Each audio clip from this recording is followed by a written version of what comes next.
comment on 95.3 WBEV. Here's Terry Bell. Very much, Jake, and welcome to Community Comments. We are joined this hour by State Representative Mark Bourne.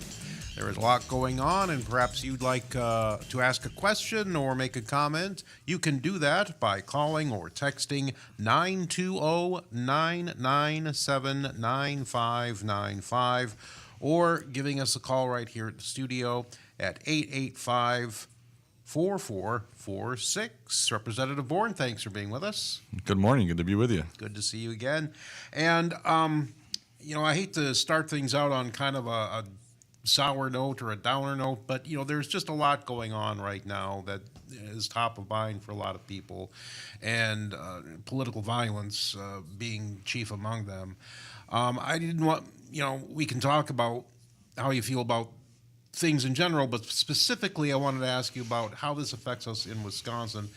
It sounds like despite things that are happening, there's not much of an appetite, it seems, yet to make the state capitol more secure. And I was wondering if, how you felt about that. Yeah, I think, starting out maybe generally, certainly scary times with some of the things that have happened from the recent political assassination to the targeting of the Minnesota legislators and death of one of them in a few months ago and their homes. Just the political rhetoric has gotten to be such, sometimes we talk about trying to figure out what causes this or what the roots of it are, and there's lots of theories and lots of finger pointing and things. And but the fact is it's really gotten out of hand. And, protests have gone from things where it was just kind of, showing up and being maybe a little rowdy and disruptive, getting your point across with some signs or some chants, to just escalating to a lot more physical violence. And I think we saw some of that, thankfully not against people, but at the Capitol when there was a lot of property damage done a couple of years ago, and some of the statues were damaged or torn down and things, and it just kind of took things to a whole new level, and it's getting just more violent. And so there's certainly a lot of concern about that. There's a fair amount of discussion on just how elected officials and people can keep themselves safe, things you can do. There is debate, as you kind of mentioned in your lead in here, about is the Capitol security the right mix right now? Should it be different? Should it be more like courthouse security type stuff that you see in most capitals around the country? And it's something that even just as recently as yesterday, I was talking with my staff about it, because I just don't think we know what the right answers are for some of this stuff anymore. And we want to be reasonable, but we also want to be safe, and I like to look at the Capitol as the people's house, and I really prefer to have it open and easily accessible for folks. So I think I'm still in the camp of I don't want to see it, locked down and have, very limited access and metal detectors and things. But I feel like I'm maybe starting to trend closer to that than I was, 5 years ago or 10 years ago. In the 13 years that I've been in office now, just because the threats are escalating so much. And we talked a little bit about some of that on a community comment a few months ago, just that, the threats happen, and I've certainly received them in the past. I thankfully haven't received any very recently, but you get them in the past, and you send the message to the Capitol Police, and they, sometimes they investigate it, sometimes they just log it, whatever the case might be. One of my colleagues this week had a number of death threats, and so certainly the Capitol Police looked into those, and some adjustments were made to some schedules and things this week as far as some committee work because of them, and that's pretty scary and unfortunate too. We don't want people to think that either threats of violence or actual violence is going to stop or slow down or impede the work of government and the work of the people. So it's complex, it's layered, like most things. Everyone has an opinion, it seems. There's a wide variety of it. I think we're going to have more discussions this session. I don't think they're probably going to lead to locking down the Capitol, but I think we're going to have more discussions about keeping members and staff and ultimately the general public safe it's going to be a continued discussion. Okay, you mentioned doing the people's work. Right now, applications are open for local project grants, so that's something you wanted to talk about today. Yeah, I thought it was something good to highlight for a couple of reasons. The governor's office, or a DOA, I think, just put out information here in the last week or so about them. We've done this a few times. It's been widely popular, lots of applications usually. And it's something that actually started out of an idea in my office, I think 4 budgets ago, maybe 5 budgets. They all start to blur together. But I met with a local organization, with some of their board of directors. It was PAVE, and they were at that time looking to get into a new place, and they are in a new place now. But they were looking to get in a new place, and they were looking for help with the capital investment, like fundraise some of it, but is there any sort of state match or something?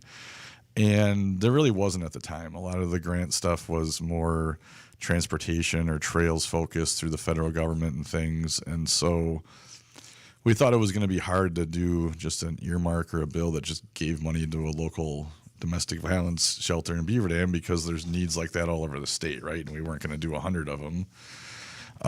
But we thought, well, how about doing some type of local government, local nonprofit program that people could apply to, matching grant type stuff, and let people compete based on how well developed or thought out or important for the state or the region their project really is. And it took a couple of budgets before the governor bought into it, so he vetoed the first one, I think the first 2, but eventually we got it formed in a way that he thought he could make it work. And so last budget we had this program. Now it's back again this budget. And there's a website with frequently asked questions and information on how to apply through DOA. But if folks have trouble finding that, they should contact my office. We can send them the link. But really, it's a matching grant. It's capped at $2 million, and it's for nonprofit or not-for-profits or local governments. And last session we saw a lot of libraries around the state tap into this. A lot of YMCA's. Other, very specific local project, but those are some of the more ones that might be, comparable to things in every area. I know Beaver Dam Library did apply last time. They did not make the cut. I don't know if they're, I'm going to try to get into that again. They've got their project going on right now. But I'm hopeful that, folks in the 37th Assembly District will apply it's capital investment type stuff. So it's, renovations or additions. And it should be something that shows a real statewide or at least regional need. And like I said, it has to be matching, so there has to be local dollars or fundraised dollars or whatever the case might be. But I think it's a good way to partner with community projects. We can't do them all, obviously. Some might argue maybe this isn't the state's role. But I think it's good to provide a partnership for places that are working hard to do good things in their community. It's a $50 million investment. That's what it was, I believe, last budget as well. I know there was hundreds of millions that were applied for last time. I'm sure there will be this time, so it's way overprescribed. Again, we can't do them all. But I think it's good to try to be a partner on some of this, and I hope that some local folks tap into it. Very good. And if they have any questions, they can contact your office. That's right. Very good. We're going to take a break right now, but we'll be right back. You're listening to Community Comment on 95.3 WBEV, powered by Daily Dodge.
Thank you very much, Jake. And we are joined today by State Representative Mark Bourne.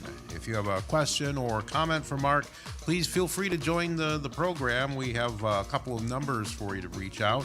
You can call or text at 920-997-9595, or you can call the studio line at 885-4446. There are things that happen outside the district that, affect us all, either directly or indirectly. Last year, up in the Eau Claire, Chippewa Falls area, there was a devastating development when two hospitals suddenly announced they were going to close quickly. And you were able to, the legislature was able to help that region bounce back a little bit, and you wanted to talk a little bit about that today. Yeah, I think it's kind of an example of how this can work, and sometimes even work relatively quickly for government, but still protect the taxpayers and make sure that we've got a structure in place that makes sense. Those two hospital closures, the city of Chippewa Falls, which is a city just a little smaller than Beaver Dam, but an average sized city in Wisconsin. And then Eau Claire lost one of their three hospitals at the same time that Chippewa Falls lost theirs, and they're both communities that are fairly close together up there in northwest Wisconsin. And when those hospitals closed, all of the behavioral health, mental health services really in Chippewa Falls left with it, and then a big chunk of them did in Eau Claire and in that region. And in some ways, we've been, debating, arguing, bickering, whatever you want to call it, with colleagues and the governor for more than a year now on how to best help that region. And the governor really wanted to just send some money up there for the locals to figure it out. And we're like, that's not really the role of the state and the state taxpayer. Like, we need a real plan if we're going to make this work. And late in the budget process, Rogers Health came to the legislature and said they wanted to put one of their mental health facilities up there. And they have them around Wisconsin. Some of the ones more in this area are like Waukesha area, Sheboygan area. And so we said, well, that's great, but, what's the plan? We got to have some more details. We got to protect the taxpayers here. What are you asking for? So it wasn't really time to work that out, but they had an ask for capital investment to help build the building that then they would be able to provide the services in.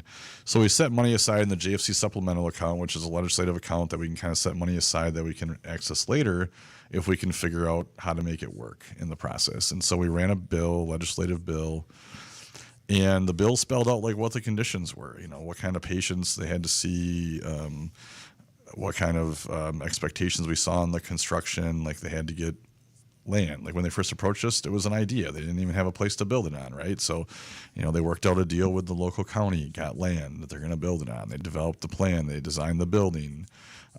So we put some protections for the taxpayers in place. And that's all happened in the last few months. We passed that legislation this week in the Assembly. Hopefully the Senate will take it up when they come in next. And so we'll be able to get that capital grant out to them. They'll build that, provide those services. And it's another example of where these partnerships can work. This one's a little bit different because we had a partner that we started working with right away. So a little bit different than the local grants we were talking about in the last segment, but still, again, a place where the state can partner. The state's not building a state-owned building. We're not creating our own government-employed counselors or something like that. There are private, either for-profit or nonprofit groups that can lead in these areas. Sometimes they just need some help with some of the key investments, especially the capital, to make it all work. And they'll be taking private pay, personal, and government insurance patients at this facility, and it will really help stabilize some of the behavioral health needs in that region after that devastating loss. And some people might say, well, why aren't we doing something like that here? And well, I mean, there is a mental health need all around the state. There's no doubt about it. But that's where the partnerships come in. This is something that the local chamber, the local officials, the state officials from that area were working on. And so kind of in parallel with that local government, local nonprofit grant thing, that's what we're looking for, is the partnerships. And so if there's leadership in the area to develop some of this stuff, sometimes the state can be a helpful partner in that. And I think this is a good example of it, and one that happened, especially by government, relatively fast. Yeah, you've been a big advocate for that. Is having state governments be a partner with agencies that do that kind of boots on the ground, helping people, sort of thing, rather than creating or expanding government bureaucracy. Right. Yeah, we talked about that last month when we were together at the fair. Some with some of the things we did in the budget to, help some of the local groups like Noble Clinic and Church Health Services that provide that care and that service that's needed in the community, and we can provide a partnership with some grants instead of taking over and government running these things. And so that's a good example of this again, where there's a local provider that's already well established in the state. Saying, hey, we'd like to help in that region, but we need some help to get it started. And we said, all right, well, show us how you're going to start it, get your planning done, show us that this is real, and we think we can be your partner. And that's basically how it's working out now with the legislation that the Assembly passed this week. Okay. Any other things that are happening? The legislature is ramping up its work now that everybody's back from the summer. Yeah. And what sorts of other things are going on in the legislature this fall? Yeah, we're in the fall session now. We were in the session this. Now I'm trying to remember if it was this week or last week. My days are all blurring together. I'm sure it's blurry. We were in recently. Let's go with that. And we'll be at a couple times in the Assembly in October and in November as well. And some of the legislation we took up most recently, I guess it was last Thursday now that I think about it. So that's not yesterday, but a week ago. Time flies when you're having fun in the state capitol. So 8 days ago we were in, and the Rogers bill was one of them that we took up. A few others I think that are worth note. We took up a bill to get more state employees to return to the office, and of course, like everything, this is not without controversy. But there's a few reasons that I think it's really important. One, I think we've seen some real productivity, some questionable productivity in some of these agencies. And so that's important. The second thing that I think is super important is as we audited some of these policies and procedures of these agencies that are having, in some cases, 80 or 90% of their workforce working from home or at least working remotely half the time or more.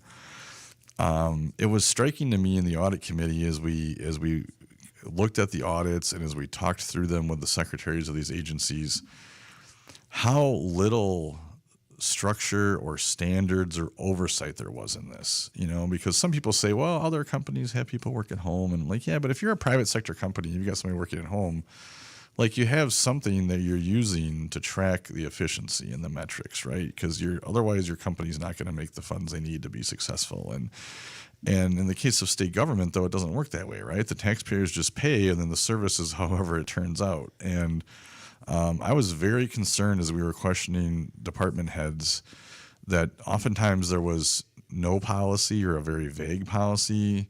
There were no standards or very vague standards. They couldn't explain, and what a lot of them kept saying was, well, it's a case-by-case basis.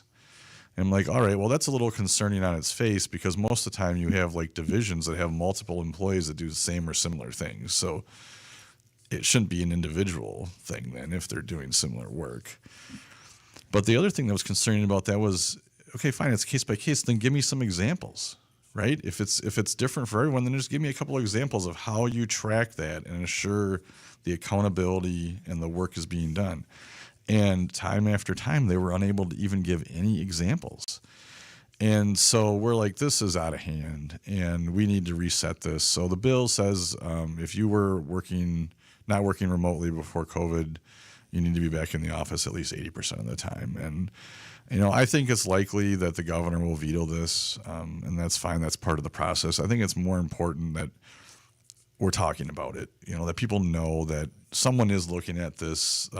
Some of this stuff is not acceptable. Now, of course, I'm generalizing. I'm sure there are plenty of state employees that are working remotely that are doing perfectly fine too.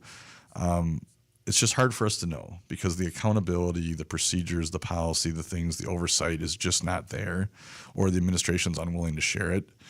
And we definitely know that some aren't because we hear about it or we experience it, trying to get a hold of an agency ourselves and having great difficulty doing that. And, if you're working remotely, it's fine, but you still got to answer the phone. You got to have some kind of system that makes that work. And if folks are complaining that they can't get the services they need, there's something not working right there. And so that was one bill, that we spent a fair amount of time debating. There was another one that got a lot of, I think, unnecessary debate of just simply saying that if folks are here illegally in the country, they're not going to be able to attach to our welfare programs in the state. They really don't or aren't supposed to now, and so this shouldn't be all that controversial. I think it's kind of common sense, but we were just trying to clarify and make it very clear. We'll talk some more about that. We have to do some work right now. right. A break for the news and some other messages, but we will be right back. We're with Mark Bourne on Community Comment on 95.3 WBEV, powered by Daily Dodge. Vamos a la playa.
Jump back into the action here on 95.3 WBEV with Terry Bell for today's community comment.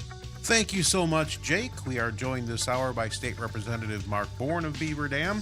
If you have a question or a comment, we invite you to join the program.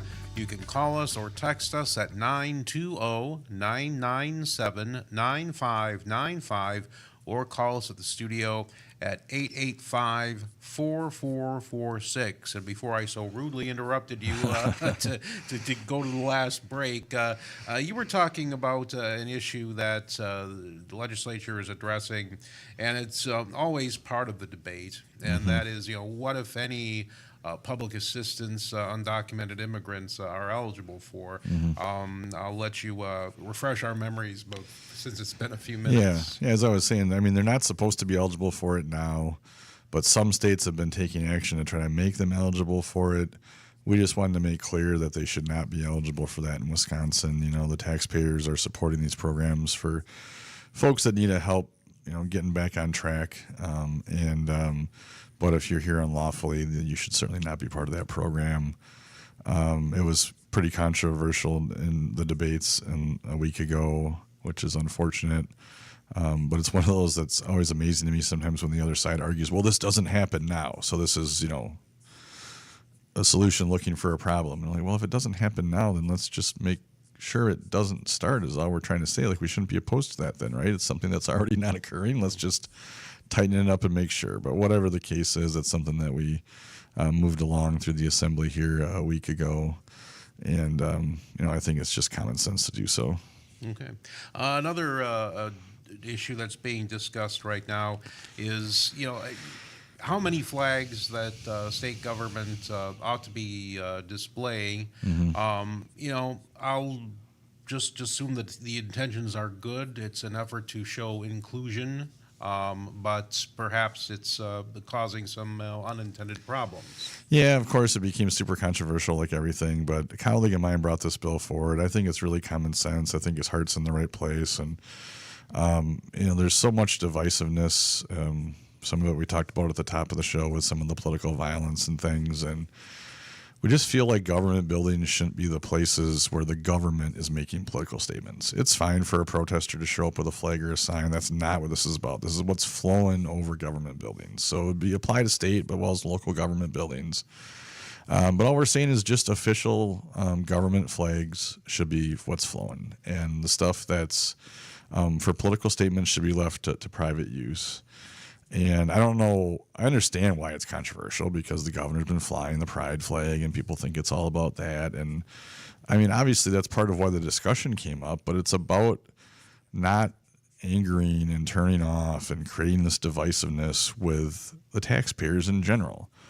And I just think it makes sense to say we shouldn't be choosing sides in this stuff when it comes to government buildings. Let individuals choose their sides. That's what free speech is about. And government shouldn't be speaking for some and not for others. We should be speaking for everybody. And so let's just leave the divisiveness off of our flagpoles. So, run your government flags.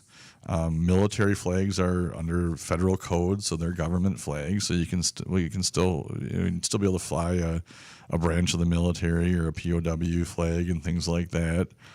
But just take some of the divisiveness out of it. And of course, though, because everything is so divisive, this escalated into some of at least threats of violence this week, where the author of the bill was threatened with death several times because he was targeting these flags. And I mean, the spirit of the bill, at least, is kind of the opposite of, yes, it does exclude those flags from being overflown over government buildings, but he's kind of trying to move the targeting away from this, move the debate away from this, and just fly things over government buildings that are government recognized general symbols, leave the statement symbols to individuals. And that in itself, I would say you would argue is a form of being inclusive. That's the goal, right? Like flags, the flag of the country, the flag of the state, the things that hopefully should, at least used to, unite all of us, and stop finding flags that only unite certain groups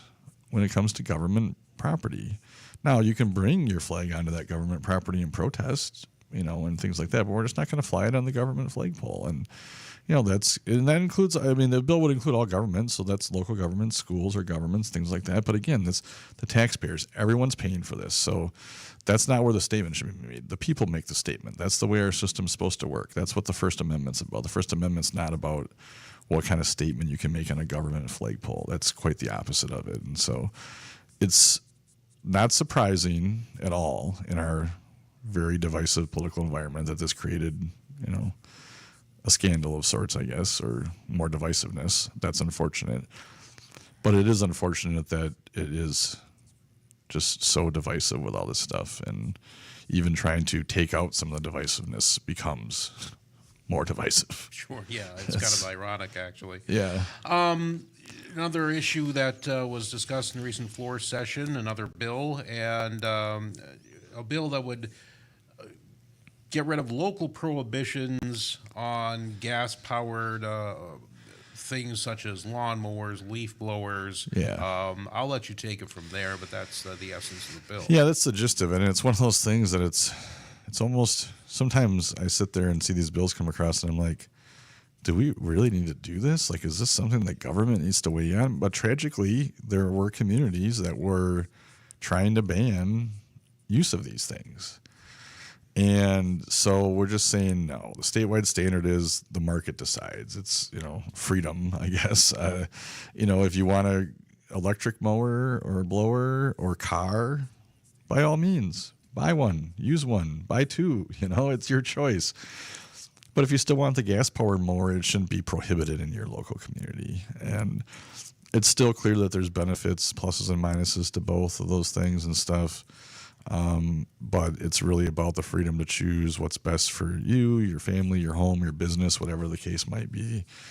And seeing some kind of patchwork created on where you can mow with a gas mower and where you can't and stuff just seems silly. So we're trying to step in and say, wait a minute, like this is not something that local governments should be regulating. And, we'll see. My guess is the governor will veto it. But I think it's just another one of those common sense things and more about just the freedom to choose.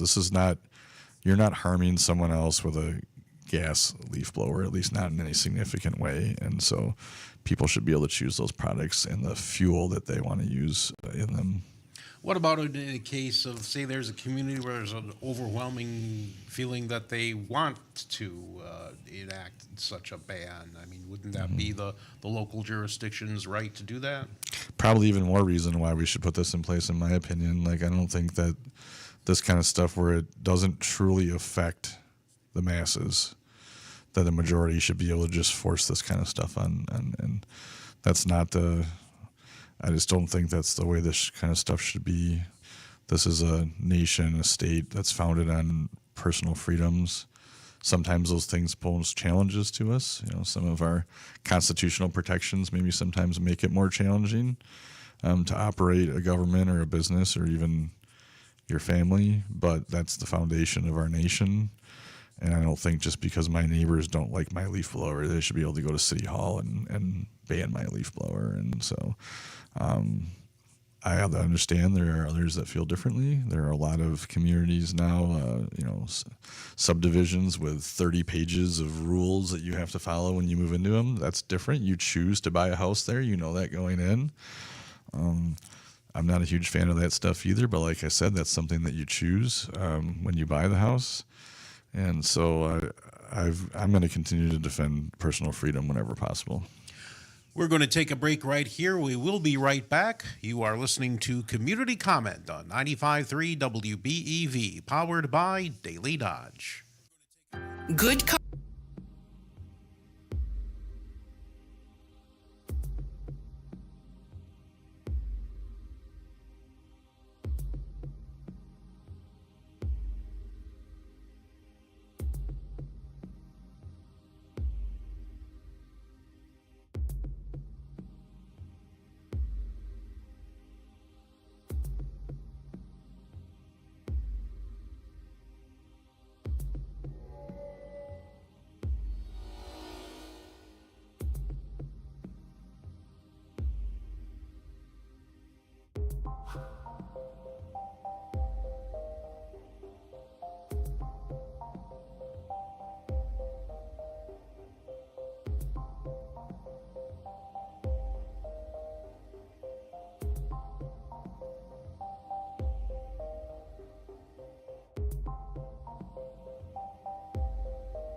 Thank you very much, Jake. There is still time to join the conversation with State Representative Mark Bourne.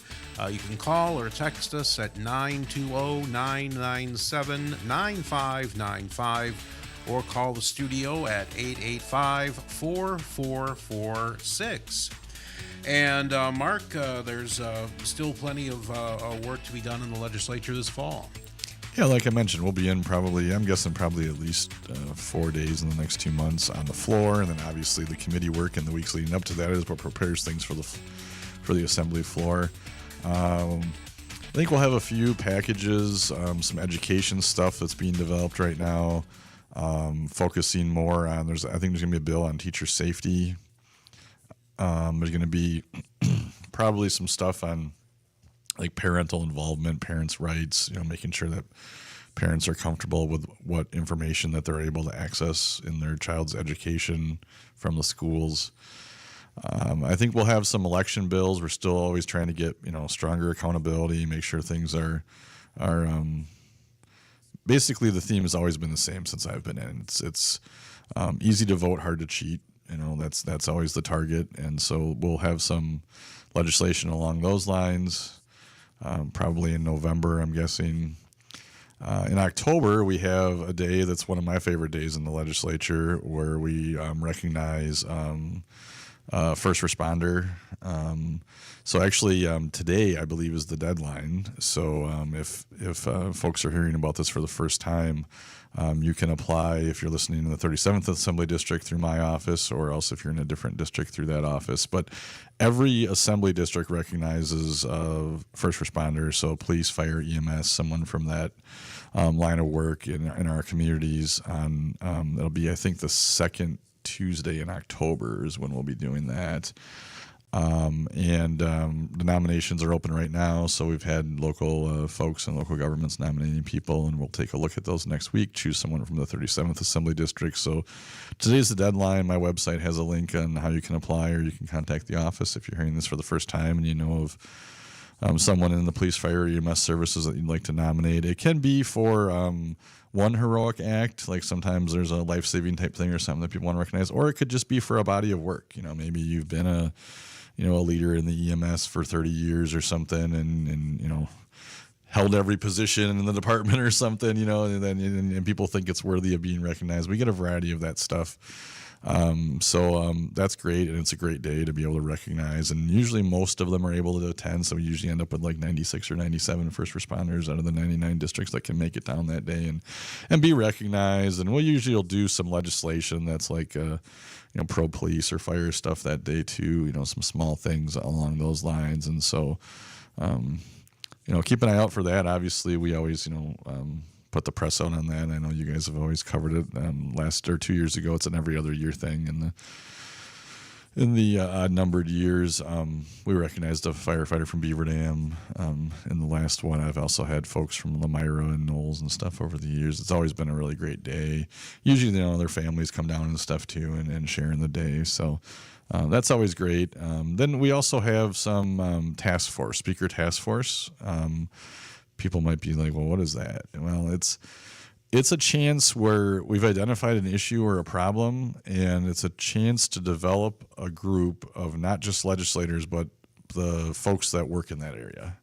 And so if it's, like last session, they did one on the UW system.